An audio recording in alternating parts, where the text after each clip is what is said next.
We are all ordering so much food in our apps these days. You ever wonder how that actually gets made?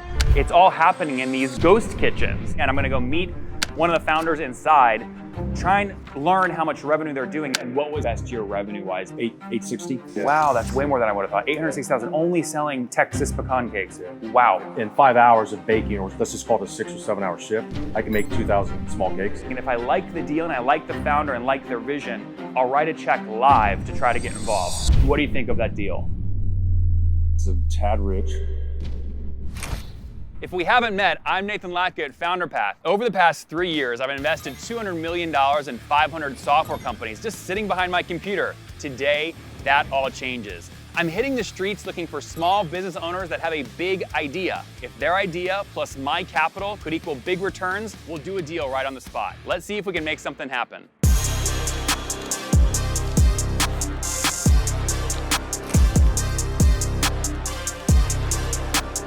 Shalou, I'm Nathan. Nice to meet you. It's so nice to meet you. Tell us what you do here at Ghostline and how the operation works. We offer private kitchens, shared kitchens, and then a lot of different amenities. We have about 100 food businesses that are associated with us. Do you want to take us through a little bit? I'll follow. You can. Yeah, so you'll see it's kind of basically a big circle, kind of a U-ish. Our approach to the shared kitchen side is probably the most unique thing about us. We use a combination of technology and just really unique design. So this is our private kitchen corridor. We have 3 different sizes of private kitchens. And so on this side are our larger footprints. Okay, so this is how many square feet? This is roughly 350 square feet. So basically, we deliver kitchens with all the infrastructure.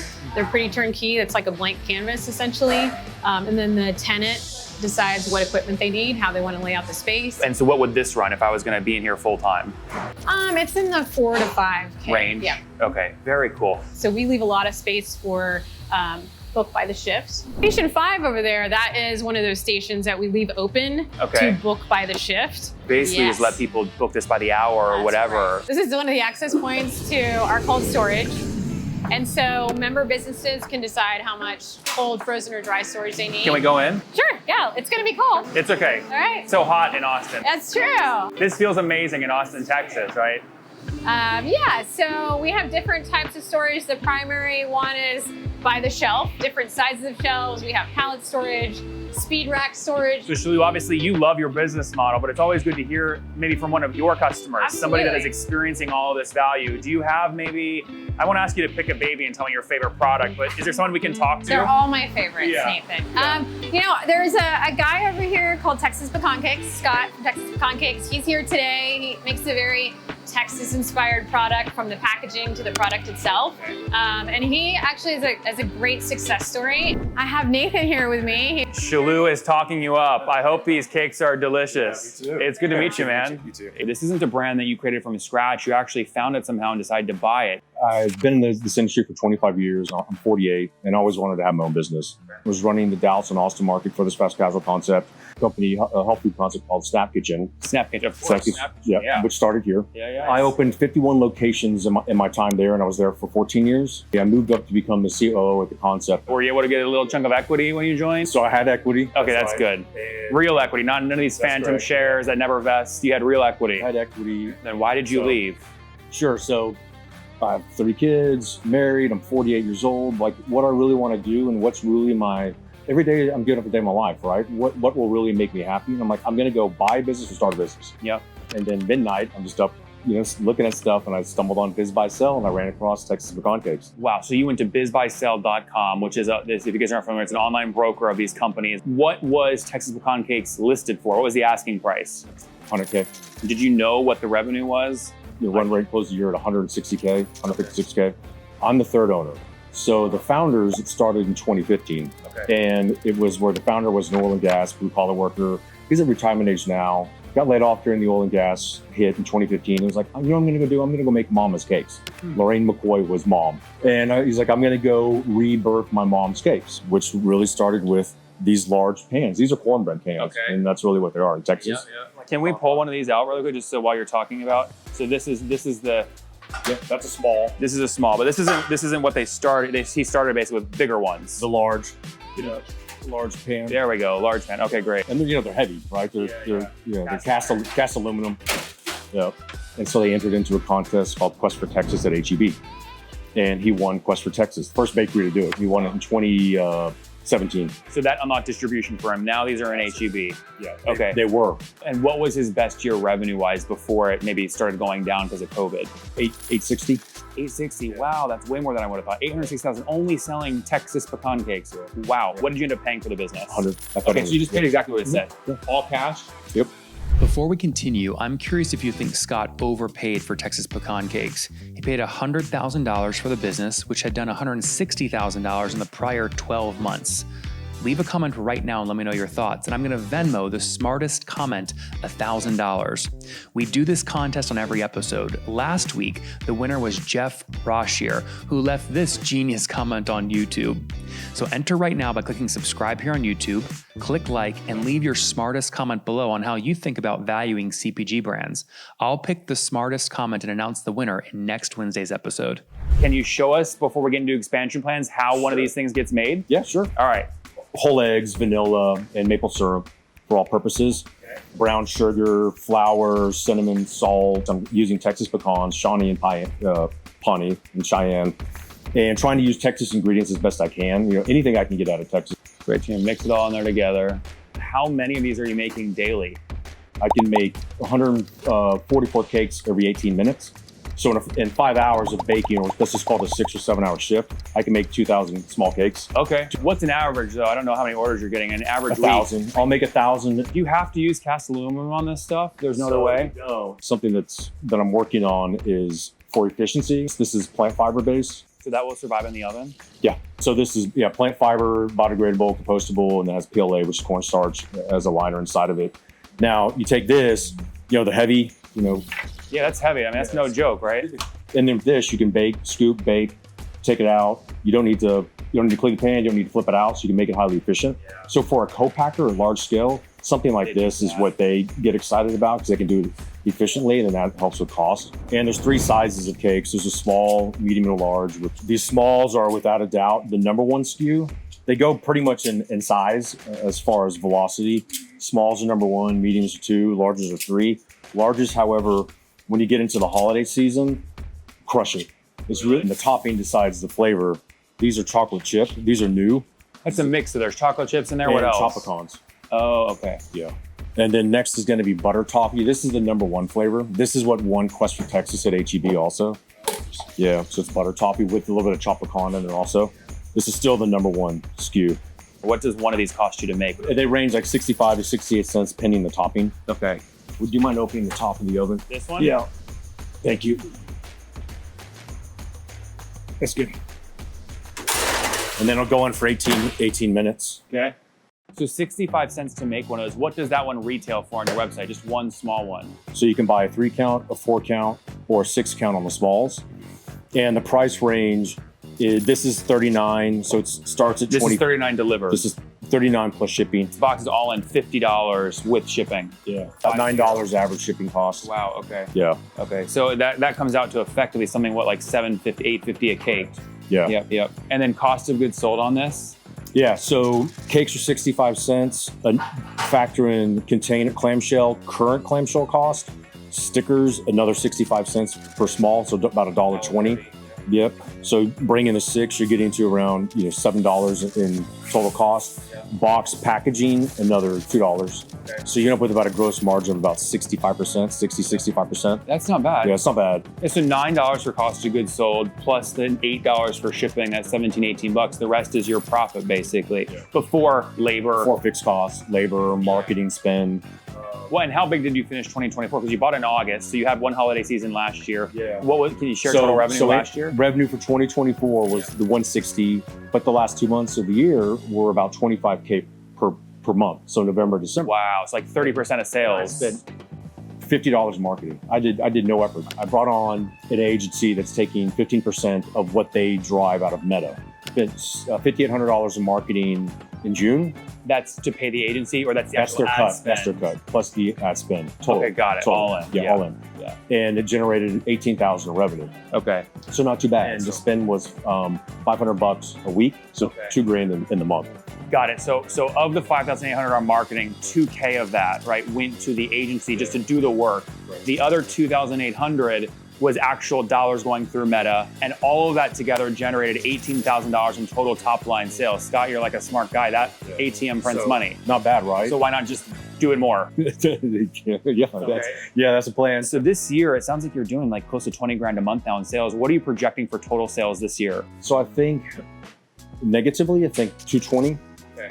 Optimistically, 250, probably 250. I'm in a grocer in Texas right now. I'm in Central Market. Oh, wow. And I've had yes from 3 other grocery chains. How many cakes are you selling last month? Probably 8,000. 8,000 cakes Yeah, probably in a 8,000 month. total That's cakes. wild. 10,000 in fact in Central Market. Okay. So you're doing 10,000 cakes a month across all of your channels in terms Right. of sales. Yeah.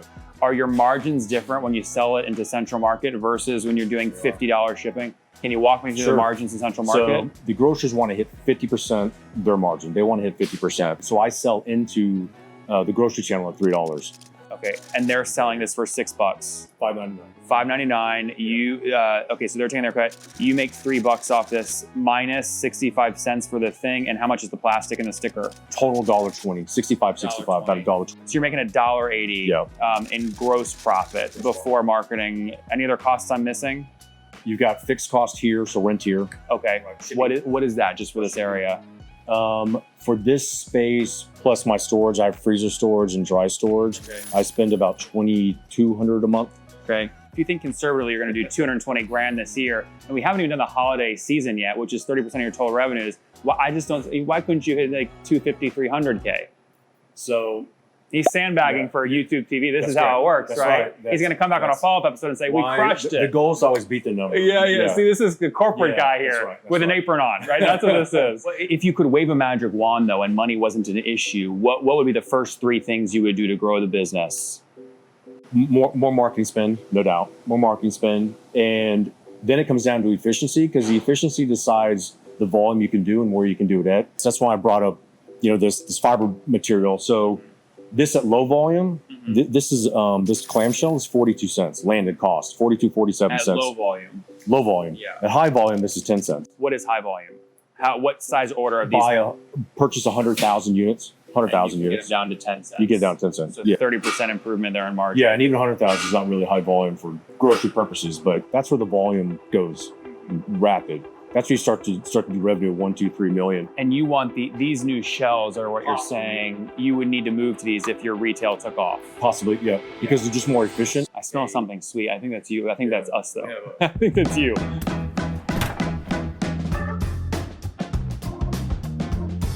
Which one do you want me to try? I can only try one. Try the butter top. Otherwise, okay, butter Try top. the number 1 scoop. Okay. Yeah. Oh, wow. Good. It's slightly sweet, but it still feels healthy. It doesn't feel like there's too much sugar in it.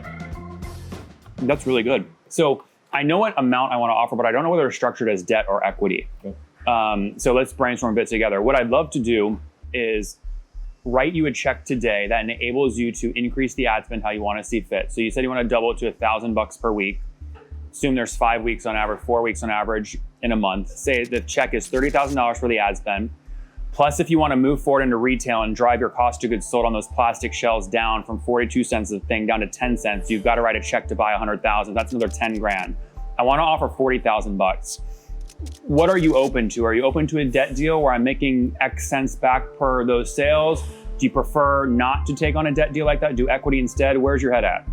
Whether it's equity or debt, it's more what's the opportunity and what's the end game in accomplishing that I care the most about. So the thing for me is we would be directly aligned if I wrote you a $40,000 check and I was paid back some cents per sale, because the faster we sell, I get my money back quicker and my IRR goes through the roof. Now, if it takes 10 years to get payback, I make that's not a good return on my money. So we're naturally gonna be aligned that way. I wanna move more volume. There's a variety of things I can do instantly. I have 500 portfolio companies, right? A lot of deals that I do are real estate deals where I bring the top 25 brokers together in Austin. Getting them all together and having these as a gift there for them will plant the seed to drive more of the strategy you just articulated about realtors buying these for the properties they're selling. I'm confident I'll find ways to help drive volume. And if you incentivize me via return per cake, I know I'll be incentivized to help us drive volume quickly.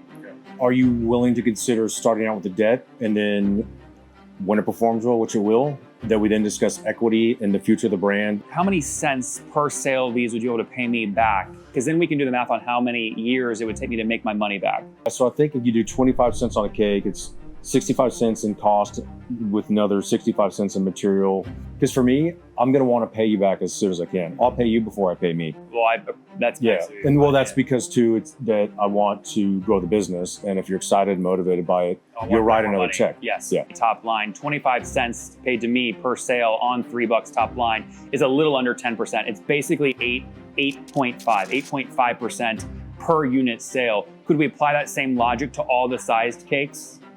The 8.5% you think would work? Sure. You've got that flexibility? Mm-hmm. Okay. How quickly do you think I could make the 40K back based off the volume you know you're doing? I think that you'd be paid back no later than holiday season next year. If not, if I grow into grocery and figure out the revenue stream, you'd be paid back by Q2 next year. Yep. If you think that's return's gonna happen in 18 months, I'd want a return of basically 8% per unit sale until I'm paid back about $57,000 on my $40,000 check. That would equate to about a 15% return. 15% is a tad rich. Okay. Tad rich. I'd be comfortable at 12. Okay. Yeah. No, I would like your money, but I also would like your brain. Yeah. And so it's more the opportunity to grow the business beyond just cash. Just asking you to provide insight and support based upon your knowledge and what you know. My offer is $40,000.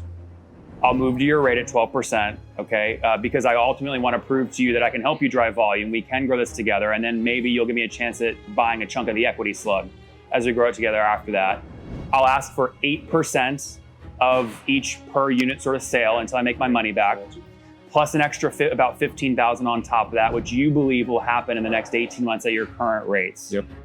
What do you think of that deal? Sounds good. You like it? Mm-hmm. All right, Scott, good to be in business together. This is going to be exciting. Again, we'll grab some coffee next week and go deeper on this stuff, but I love the product. It's very good. Yeah, thank you. Really, really good. Okay, you might be wondering what happens after we finish the live shooting. Do we actually wire the money? Well, here's what happens. I email Scott at Texas Pecan Cakes and say, hey, create a Founder Path account. When he does that, he comes in here and clicks the Capital Razor card, which is instantly going to tell him how much money will wire based off his real data. So the first thing I do is I ask him to connect his business data sources so I can verify the numbers he told me live on the show are accurate. We do that via QuickBooks and Stripe and Shopify and bank API connections. Once his connections are connected, our underwriting agent then starts thinking about and reading the data. And in a second here, we'll actually write a full memo on the business on the right. And then here's the full memo. So executive summary, strengths, weaknesses, any questions I should follow up with Scott, and then ultimately a capital offer at the bottom. Now, if Scott likes the funding recommendation of $50K, he'll say, yes, I want the $50K deal. Please send me paperwork, wire to this bank, right? And he tells me which bank to wire to right here, connects his bank, right? And then hit send. It's that simple. Amazing what you can do with AI these days. If you're looking for funding to grow your business, visit founderpath.com today. Hey, if you like the deal I just did with Scott, let me know below. Leave a quick comment.